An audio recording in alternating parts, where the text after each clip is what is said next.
All right. Hi, everyone. Thank you so much for coming to our last installment of the 2024 Whitebark Pine Ecosystem Foundation webinar. I'm Laurel Sindwald. I'm an ORISE postdoctoral fellow working with Karen Riley of the Missoula Fire Sciences Lab and Sean Urbanski of Rocky Mountain Research Station in Fort Collins. I am co-organizing this webinar with Lou Deloise, a master's student in Danielle Ulrich's lab at Montana State University, and Enzo Martelli-Moya, a PhD student in Karen Nelson's lab at University of Montana. If you missed any of our previous installments, you can find recordings of the talks on our YouTube channel. The link for that and for our website is in the chat. There. It is my pleasure to now introduce today's speakers, Libby Pansing and Wes Swaffar, who are both with American Forests. If you're not familiar with American Forests, it is the oldest national nonprofit conservation organization in the US, established in 1875. American Forests championed the creation of the US Forest Service and still work closely with the Forest Service to this day. Their current projects are expansive, including a tree equity program working to redress inequalities in the distribution of trees in urban spaces in the US as an environmental justice issue by lobbying for funding to support the tree equity movement. Today, Libby and Wes are here to tell us about what American Forests is doing for whitebark pine across the US. Libby Pansing is a quantitative ecologist with a background in forestry and alpine plant community ecology, and has studied Rocky Mountain ecosystems for over a decade, focusing on conifer regeneration, post-fire community recovery, and demographic modeling. She obtained her doctorate and master's from the University of Colorado, Denver. As the Director of Forest and Restoration Science for American Forests, Libby develops and implements research initiatives to improve restoration and climate-smart forestry initiatives, provides insight into adaptive forest management strategies, and evaluates forest ecosystem response to climate change and other disturbance agents, including wildfire. Libby also ensures that forest management objectives and initiatives reflect the current state of the science, translating recent findings into actionable insights. Wes holds a master's degree in environmental science and policy from Northern Arizona University and a bachelor's in resource conservation from the University of Montana. As the director of the Northern Rockies for American Forests, Wes develops strategy and direction to implement American Forests landscape restoration initiatives in the Northern Rockies. Prior to this role, Wes worked for American Forests to help establish the US chapter, the first regional chapter of a global initiative to conserve, restore, and grow 1 trillion trees. Prior to joining American Forests, Swaffar developed and directed a reforestation campaign for the National Forest Foundation, facilitating the restoration of thousands of acres. If anyone has any questions for Libby and Wes, please type them into the chat or wait and virtually raise your hand at the end of their talk so that Julie can enable you to use your microphone. And with that, I'll turn it over to Libby and Wes. Thank you. Great. Thanks so much, Laurel, for the introduction. And thanks for having us today. Libby, would you mind pulling up the presentation to share? Wonderful. Thank you. My name is Wes Swaffar. I am American Forest Northern Rockies Director. Joined the organization in 2020 and joined in this role in 2021. Here to give you an update on kind of all of the various aspects of our work that falls within this campaign of Save the Whitebark Pine. Next slide, please. So just a brief kind of agenda of what we'll go over today. We'll go over the Save the Whitebark Pine campaign, which was the kind of communication campaign that is preceding this project implementation push that we're going to get into a little bit later in the presentation. We'll touch on what we see as our program goals and the strategy and rationale behind those goals. And then we'll look at kind of the priority projects that we have going on this year and this field season to get a taste for how those goals are translating into action and projects on the ground.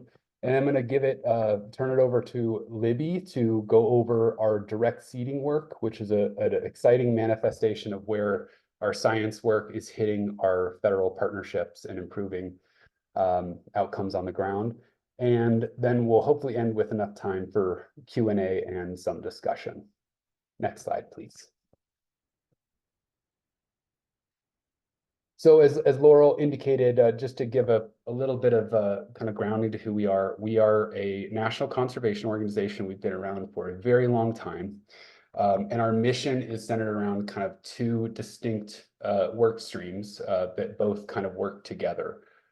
So one is our tree equity program, as Laurel mentioned, it's all focused on urban landscapes. And our resilient forest program is really focused on all of our work out west, which includes our Save the Whitebark Pine work, as well as all of our post-fire reforestation planning. A lot of our science work is geared towards this as well. Next slide. So the work within our resilient forest program takes a lot of different forms. I think historically, a lot of organizations in our profile were very focused on just planting trees. And we've taken a lot more kind of comprehensive approach to how we support reforestation efforts. So it really includes everything from the science behind climate smart reforestation to innovative restoration financing, policy moves like the Replant Act, and movement building and campaign building, like we'll get into on the next slide, please. So this shows the kind of arc of where we're at in relation to the last couple of years. Some of you on this call may be familiar with a couple of the film premieres that we were involved in. So these occurred last year, and these were kind of I guess, a couple of really big inflection points of our communications campaign, which was largely set up essentially to kind of ride the momentum and media interest that followed the listing decision, which is a huge, significant milestone for Whitebark, obviously. And we timed up our campaign to be ready to launch as soon as that announcement came out so that we could kind of benefit from Whitebark being in the media and help boost and bring some additional attention to the issue. So March of last year, we held an event in DC that was largely focused on getting federal stakeholders, national partner organizations in the same room for the Hope and Restoration film premiere. And then last September, we did an event in partnership with Yellowstone National Park in Bozeman, Montana, to screen this film, The Bird and the Tree, which is now being screened in Yellowstone visitor centers. A couple other things worthy of note last year is really when the National Whitebark Pine Restoration Plan started coming to a close. That's a project that we've just finished out and we'll talk a little bit about in a moment.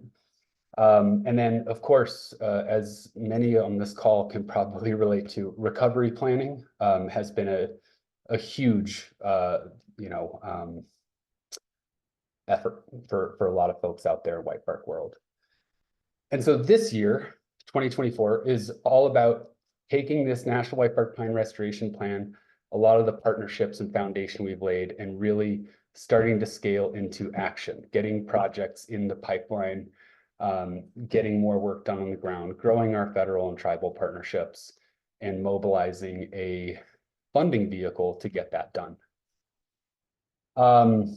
And before I move on this slide, one thing I did not mention in relation to the communications campaign last year, the Whitebark Pine Ecosystem Foundation, Ricketts Conservation Foundation, and the Cornell Lab of Ornithology were huge, outstanding partners in this campaign and this effort.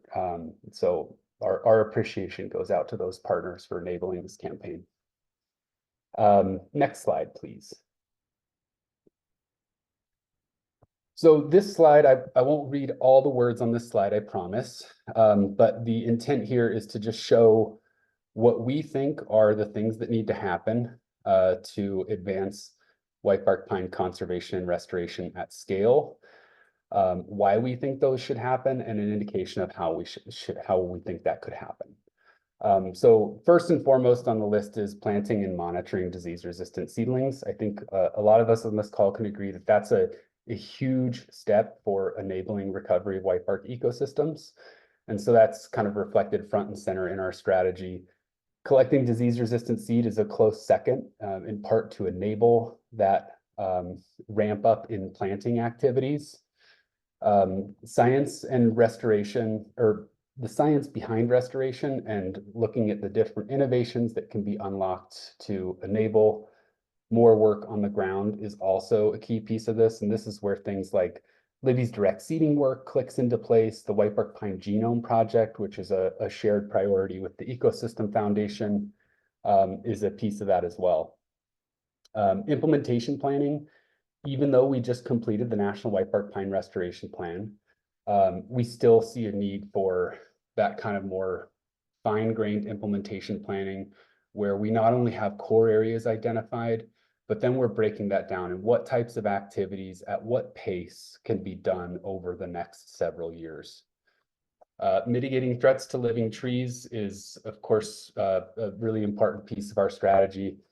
And lastly, making sure that as we invest in getting more disease-resistant trees planted on the landscape and get going on more cone collection and science, that we also don't overlook the need to invest in capacity and growing the workforce that does this work. So we'll talk a little bit more about how we're doing that later. Next slide, please. Thank you. So here's just a snapshot of the kind of things that are front and center on our list this year. One of those is completing the National Whitebark Pine Restoration Plan, laying out and seeing what is possible for us to get done this field season, given what I would say is just kind of a dynamic regulatory environment with the listing now in play, and making sure we can do projects that are have been consulted on. Deepening our federal and tribal partnerships is going to be something that is probably is a priority for this year, most certainly, and will definitely be a priority moving forward. And mobilizing, growing this restoration fund. Next slide, please. Oh, you could breeze past that one too. So let's talk a little bit about the National Whitebark Pine Restoration Plan. This is obviously the lead organization on this project has been the Whitebark Pine Ecosystem Foundation, and American Forest has largely played a supportive and enabling role. But we're pleased to say that this project, after many years, this was kicked off in 2017. And important to note, a lot of stuff has happened, including COVID and listing, that's made it difficult to complete this on kind of the original timeframe that we had envisioned. But the final technical report has been delivered to the Forest Service. Final reviews by all agencies have been completed. We owe a huge thanks to Julie Shamhart and Diana Tombach for getting this done, as well as all of our federal and tribal partners for participating in this. For those that aren't super aware of this plan, it helps to kind of identify 20 to 30% of whitebark pines range within a given jurisdiction and help roll that total figure into an accurate picture of what it's going to take to get restoration done at scale. And so the pictures here on this slide, I realize it's way too small to read. We'll be sure to circulate a link following this presentation that directs you to this infographic. It's a useful kind of 2-page illustrated way to get the gist of the restoration plan effort kind of at a glance. Next slide, please. So here's a little preview of what we have going on in the field this season in terms of activities. First on the list is capacity expansion. So we have a partnership with the National Park Service that we'll talk a little bit about in a moment, that is enabling us to hire 2 new dedicated whitebark pine ecologist positions that are going to work at American Forests, but work in close concert with local National Park Service managers. So these are really exciting positions. One is going to be coming on board soon, and then we'll have another one coming on board later this year serving Western Washington. On the cone collection front, we have a large-scale cone collection contract going on in the Southern Sierra.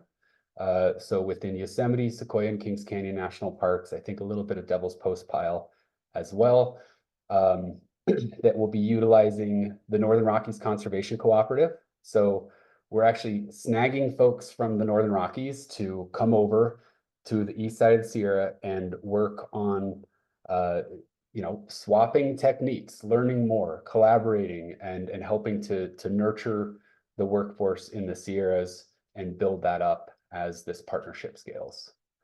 We're going to have some excellent direct seeding work, which will be the second year of this work happening in Grand Teton and Yellowstone, which Libby will go into in a moment. And then we'll be doing some monitoring and survey work, again, with Northern Rockies Conservation Cooperative, targeting 3 different field offices within Idaho BLM lands. The last thing on this list is, you might be surprised to see that in a list of largely field-focused items, but it's pretty exciting. American Forest has like a larger partnership with Girl Scouts of America, and we're able to work with Girl Scouts of Montana and Wyoming to put together a really exciting trip that's going to take some Girl Scouts from across the country, expose them to Whitebark, get some face time with Libby and other great National Park Service managers out in the field. Next slide, please. So federal and tribal partnerships, just to kind of give a quick roundup of where we're at and what we have going with federal agencies. So Forest Service is first on the list because they're, the primary manager of whitebark pine forests in the United States.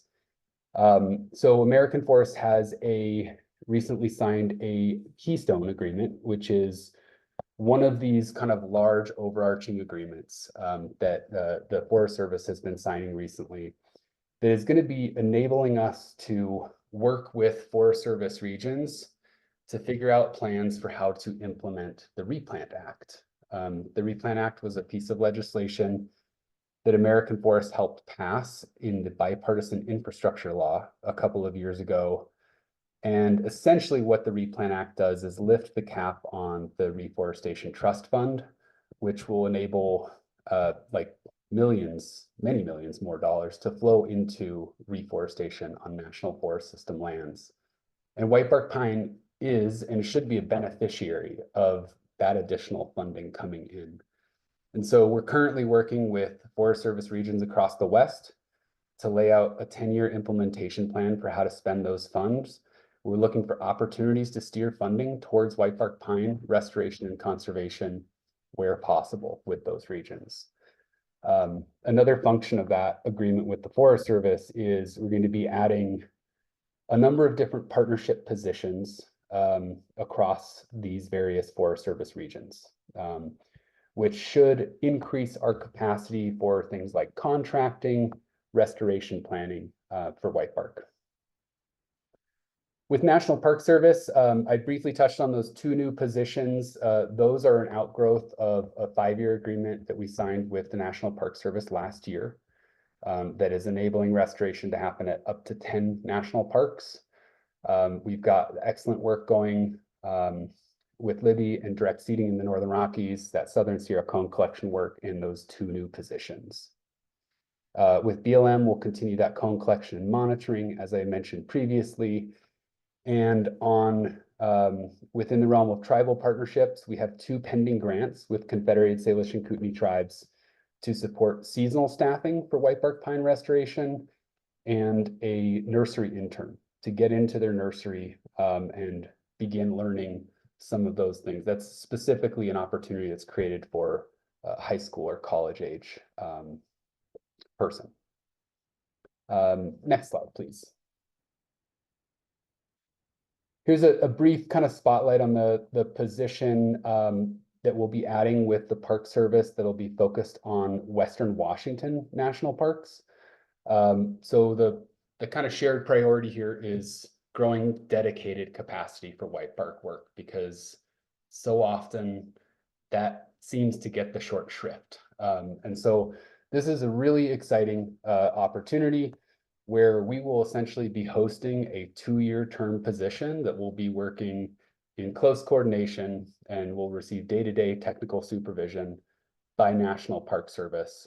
One of this position's deliverables is going to be creating a 20-year plan for restoration and conservation of whitebark within these 3 parks. And this position will be added, I think, later this summer or early fall of this year. Next slide, please. And this, I think this is my last slide before I hand it over to Libby.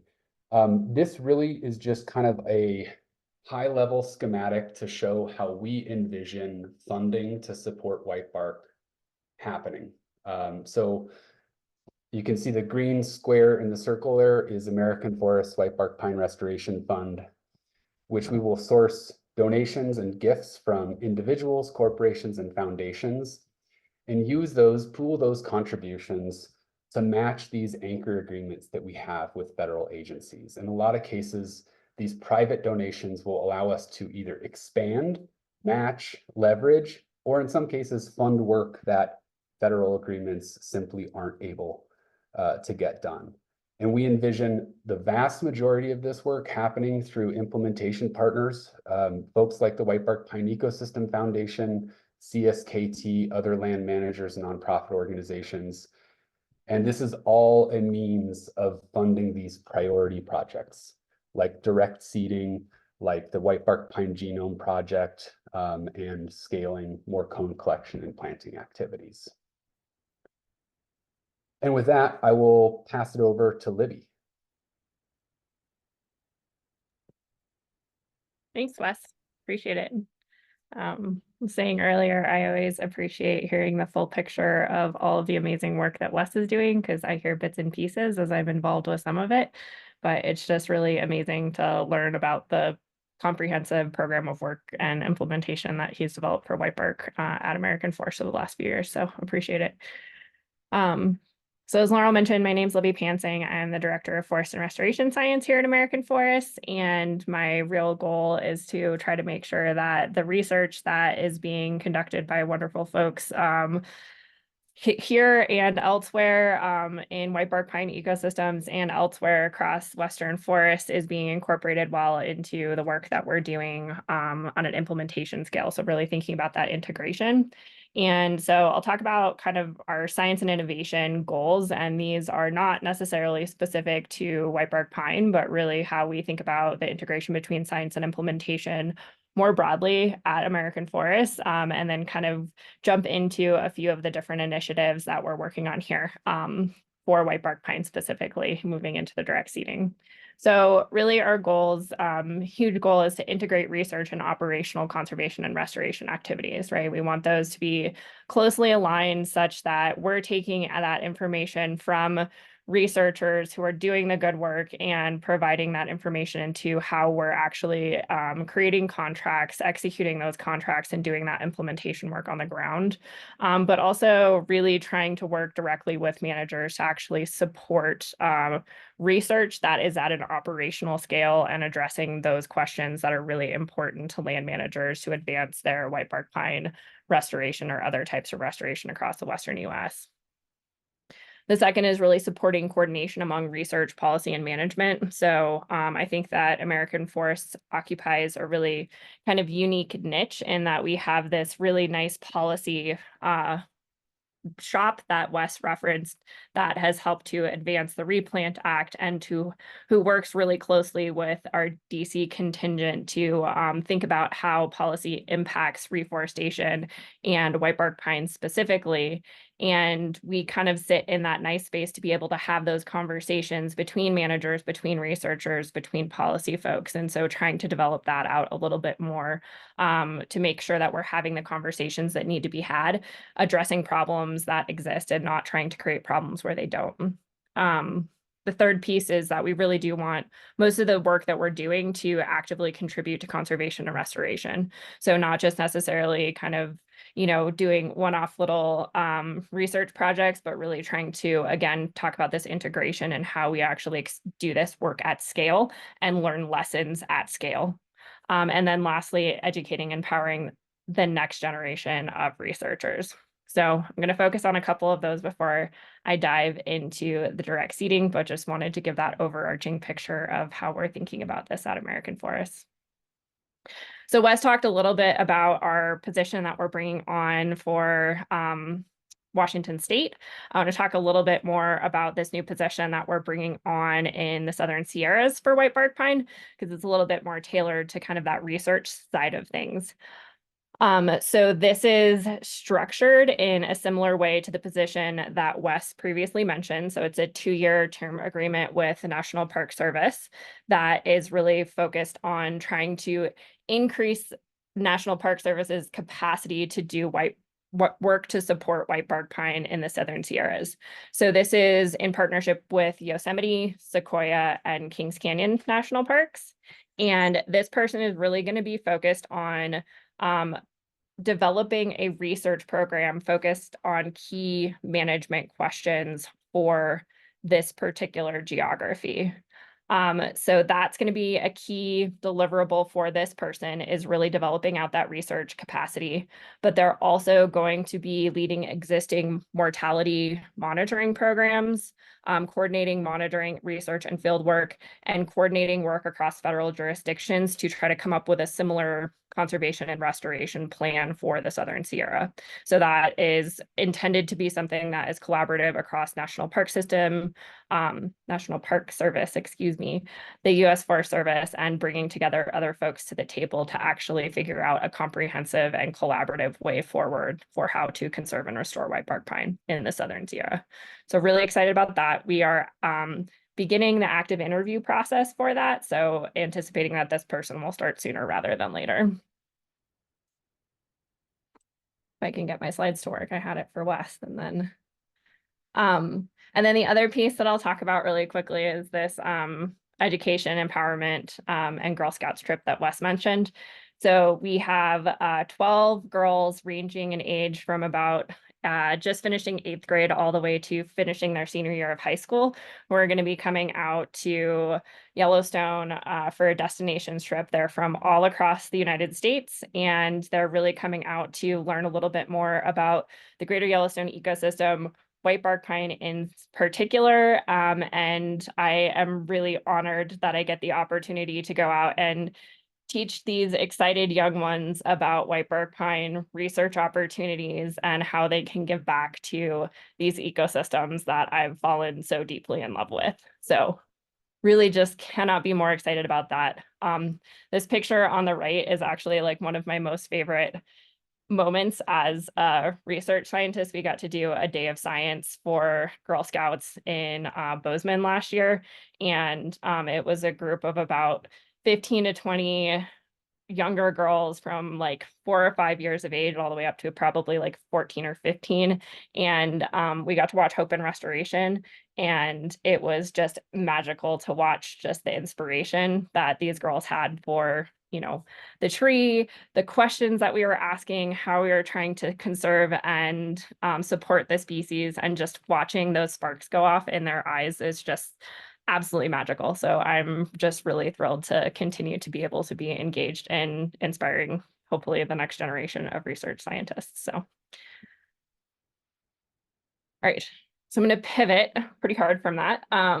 But I do want to talk about some of the active research that we are doing in our science shop that is catered towards whitebark pine. And that is looking at direct seeding in Yellowstone, Grand Teton, and a little bit in Glacier National Parks. So part of this agreement that Wes referenced earlier was with the National Park Service is supporting this work right now. And so we are working actively with Great Yellowstone, Grand Teton, and Glacier National Parks to implement and conduct these direct seeding trials across the parks. So I'm going to pivot into a little bit more of a research focused talk at this point, but I do want to say that because we just started this work last year, we don't necessarily have results to present at this point in time, but do just want to highlight how these partnerships are coming together to really support the work that is needing to be done and to try to address some of the questions to better operationalize some of these restoration tactics and techniques.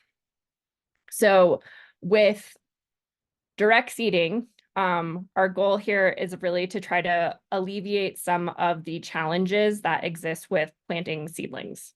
We know that seedling planting is and will remain the key method for restoring whitebark pine ecosystems across its range, but we do want to make sure that we are basically pulling all the tools from the toolkit and using a diverse array of methods to support restoration in manners that are site specific and goal specific.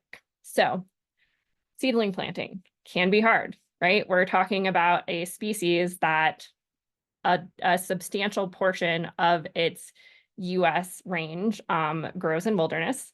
A substantial portion is in remote areas that are inaccessible. And so it can be fairly challenging to get to some of these locations to actually plant seedlings.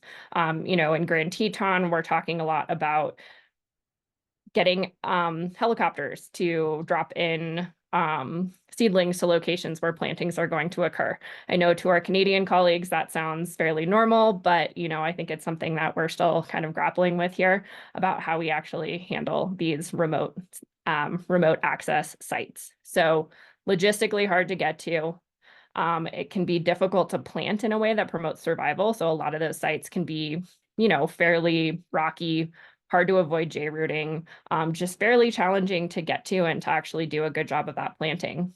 And then if we think about time between seed collection and restoration planting, we have kind of that delay, right? We need to actually get those seedlings. It can be screening, which takes a number of years. It can be the actual, if we already have screened individuals that we know are rust resistant, it can be, 3 years to actually collect the seeds, plant them, grow them out, and get them out planted. So there is a time delay between when we're actually collecting these seeds and getting them in the ground. And so direct seeding is one method that has been proposed to actually alleviate some of these logistical constraints.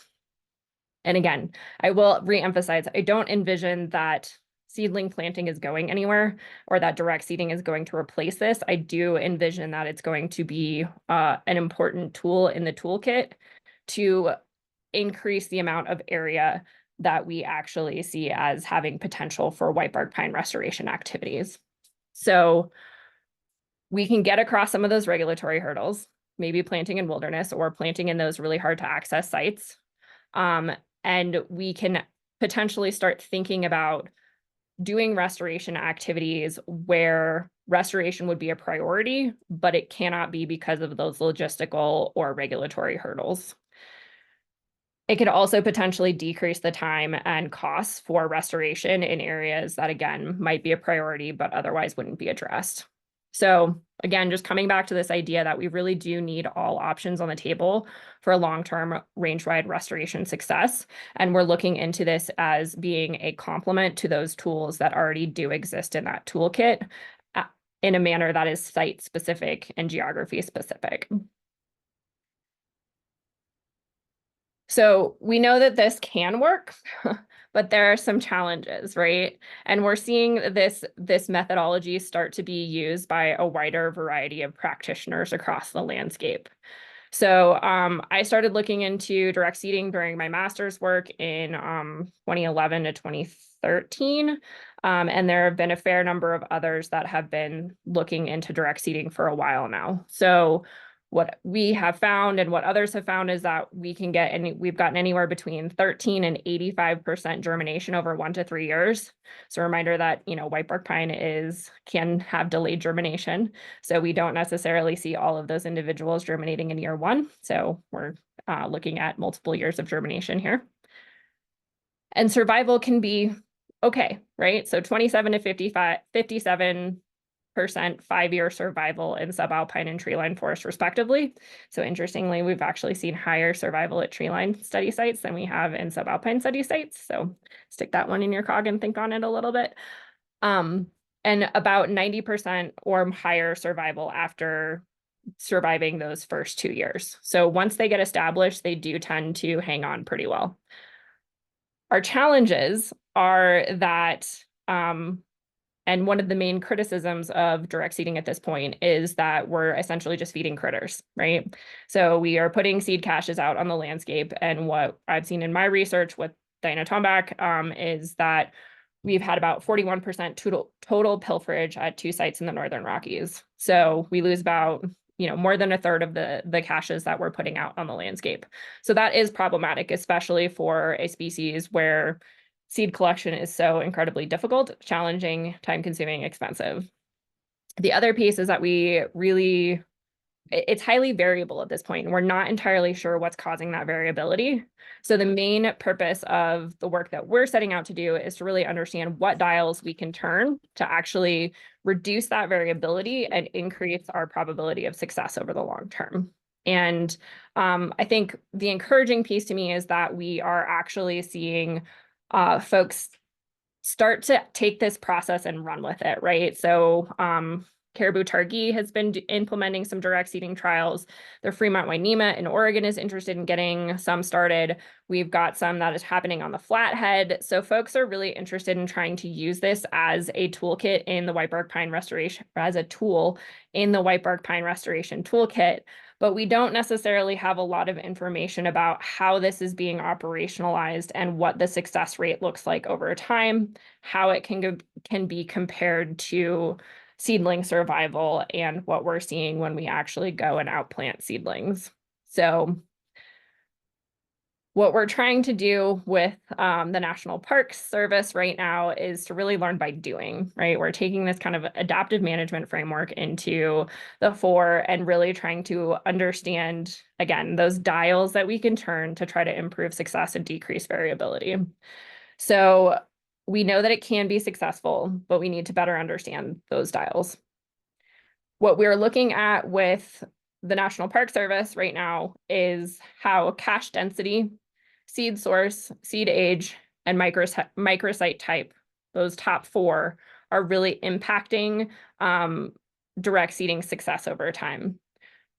We're starting to move into site selection and timing of sowing, but we're not quite there yet.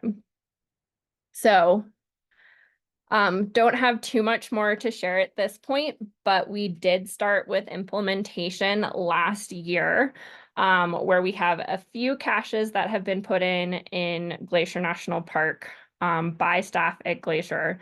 And then we've worked with staff at Yellowstone and Grand Teton to really get this work up and running. So in Yellowstone, we had a crew of about 6 folks with a maximum of about 8 who came out and worked with American Forest staff to get a site established on Mount Washburn.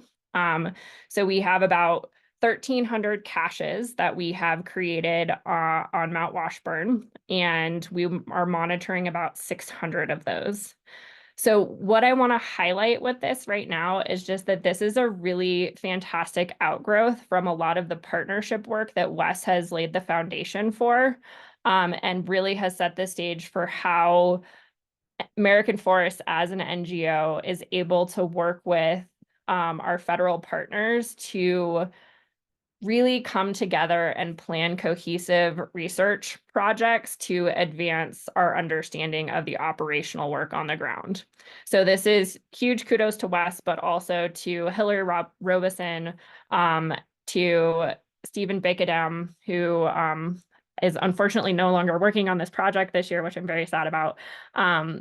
And a bunch of others that were just absolutely fantastic to work with in the field that required, a lot of the logistical support and time and energy and effort from National Park Service staff. And I think that this is not unique, but I do want to highlight that it is new for American Forest and how we're thinking about that, and just that, this is the direction that we're intending that these partnerships grow, and that this research program intends to grow, is in direct collaboration and constant contact with those partners to make sure that we're really addressing those key research needs and really starting to actually advance that work on the ground.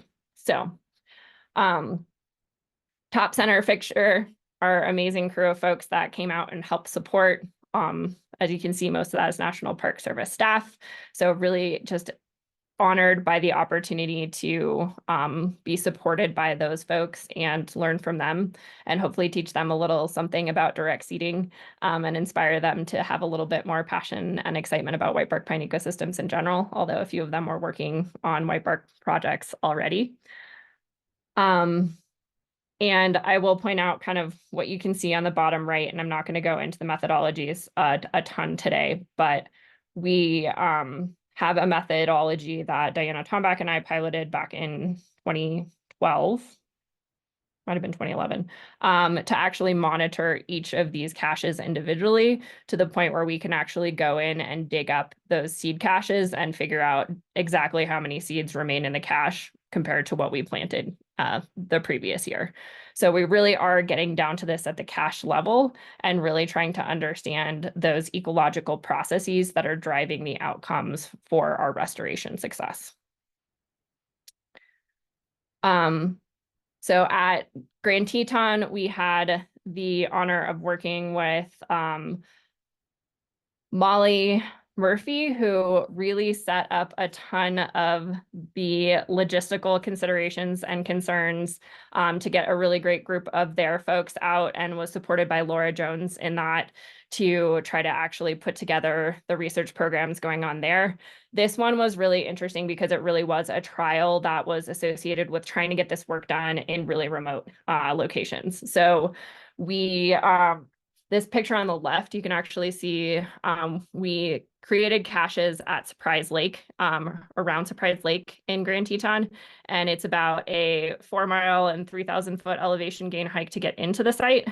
So it is not easy access. It would be incredibly challenging to get seedlings up to these locations. And so hence one of the benefits of direct seeding. So this is from the valley floor, this picture on the left-hand side, and the arrows kind of pointing to about where we actually did that work. So it really was kind of a getting thrown into the deep end in terms of trying to get this work done in these more remote locations. So this picture on the bottom center here is where we actually did that work. And then again, just some kind of shots in action. So really excited to share with you all what comes of this in future years. But again, we just got the caches installed last year and haven't gotten a chance to go back and monitor those yet. So we'll be doing that this coming year. But wanted to give you guys a sense of some of the work and how that is being coordinated and collaborated across American Forests and our federal partners.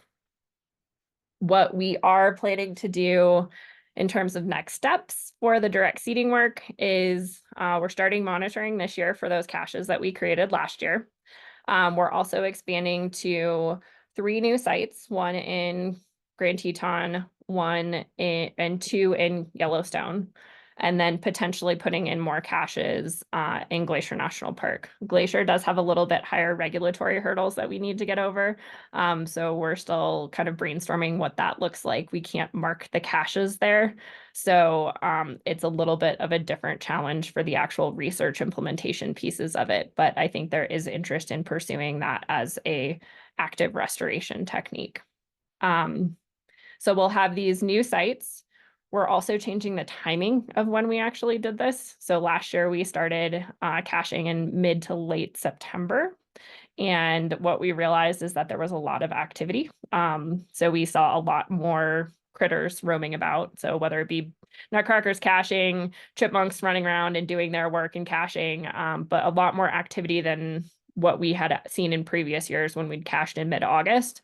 So we're going to go back to caching in mid-August to try to decouple the active caching period from when we're actually doing the direct seeding work to see if that can potentially impact the rate of pilferage that we're seeing across the site.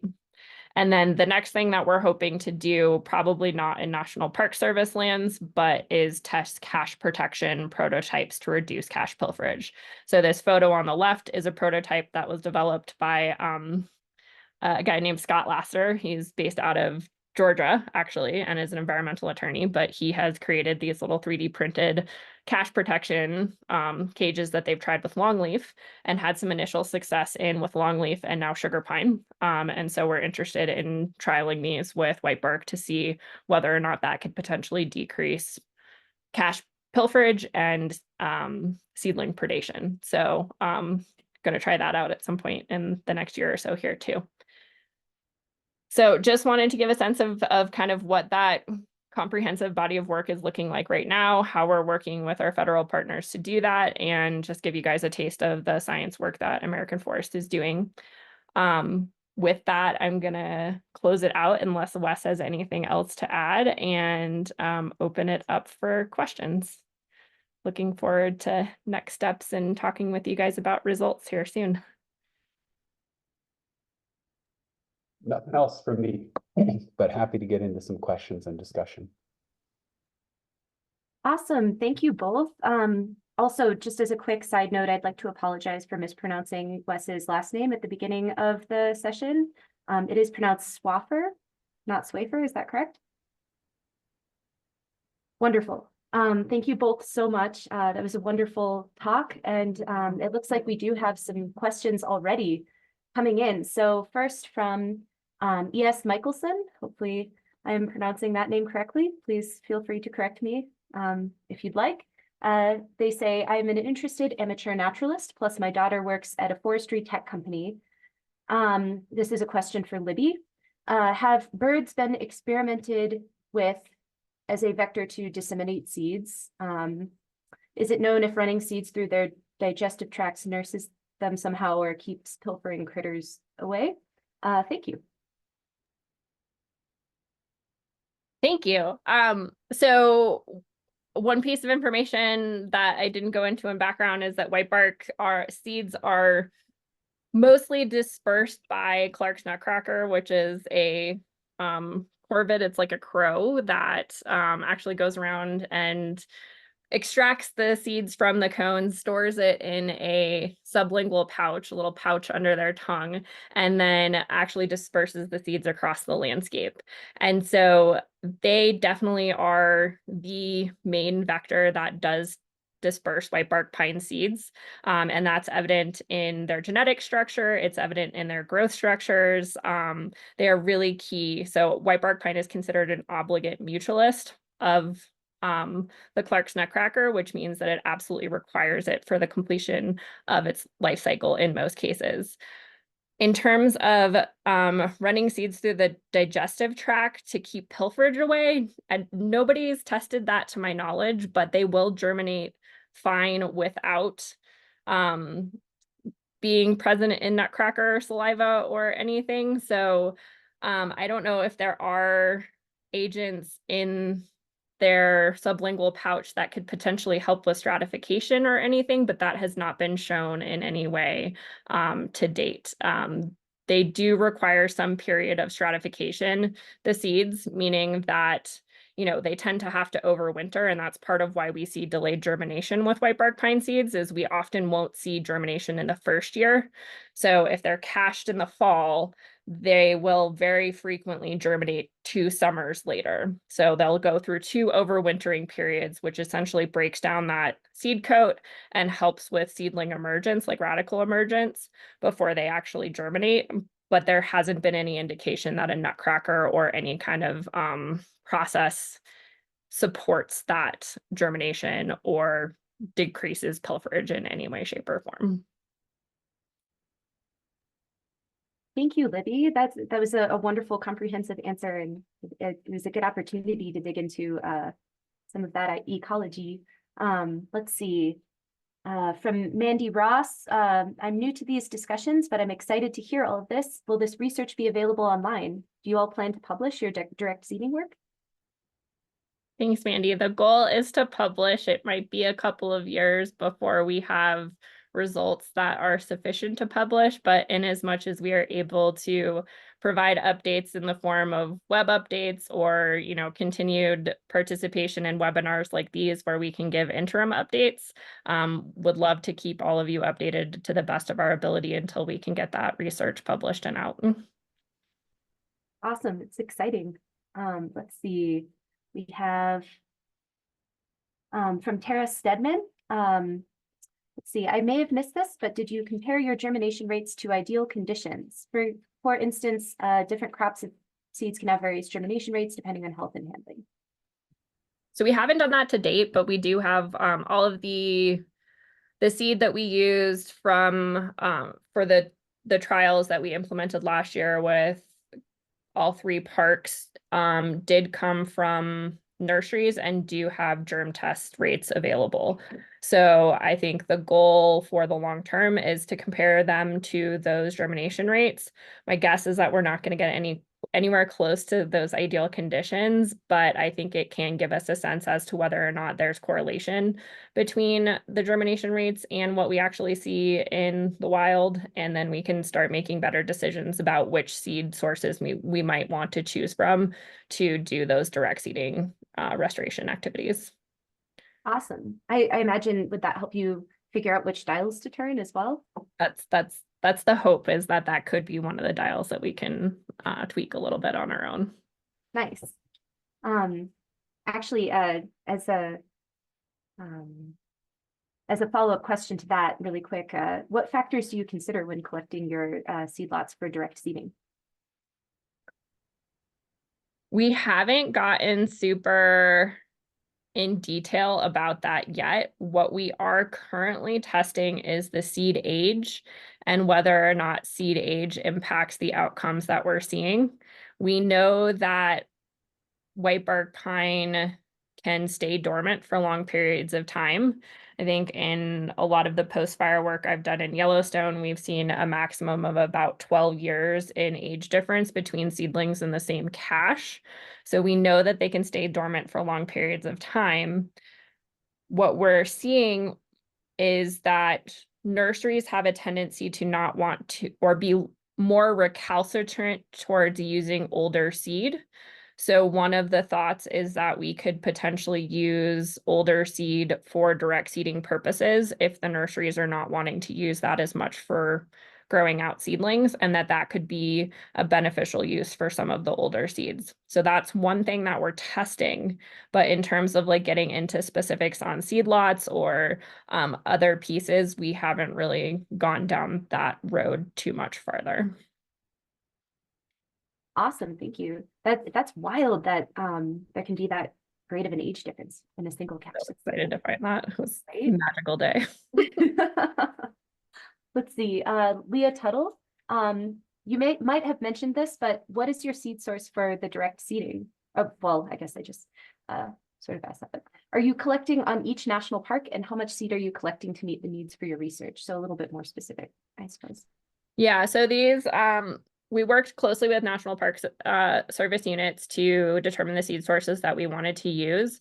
All of those are collected from within the Greater Yellowstone Grand Teton seed zone, but essentially we've worked with the park to select the seed lots that they would like to see used for those particular locations.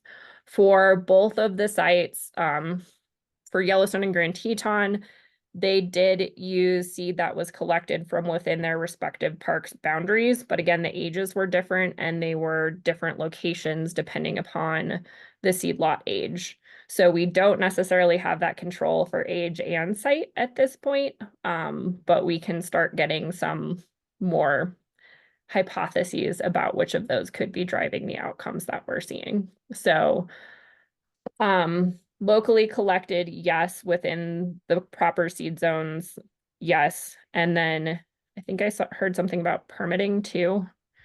I think it was maybe just, not. no, I think it was just like which national park and how much seed you're collecting. Yeah. And so in terms of seed, we actually haven't collected specifically for this project. We have pulled from the seed inventory that the parks already had access to. That's great. It sounds like there's a lot of synergy happening, and this is such an opportunity to learn to develop the direct seeding technique for whitebark pine restoration. It's really exciting. Let's see, there's more. Okay, so there's a comment from Jessica Mann. Hi, Libby, not a question, but a comment. My name is Jessica Mann. She provides her email. I am a co-founder of the Teton Valley Master Naturalist Chapter in Driggs, Idaho. The mandate of our group is to learn and to volunteer, so we would love us to assist with anything that could be of assistance, direct seeding, monitoring, etc. We are also possibly planning a Whitebark Pine Symposium this fall and are looking for speakers. So you can expect an email from Jessica. Thanks, Let's see. Jessica. I look forward to connecting. Yeah. Oh, if I may shout out one other, I did not mention this, but the Northern Rockies Conservation Cooperative also was very supportive in the direct seeding efforts in Great Teton. So want to say a huge thank you to Nancy Bacchino and her crews for lugging a bunch of nail spikes up to Surprise Lake over multiple days. That was not a small lift. So thank you to them for all of the work that they did supporting that too. That's wonderful. Any other questions for Libby or Wes?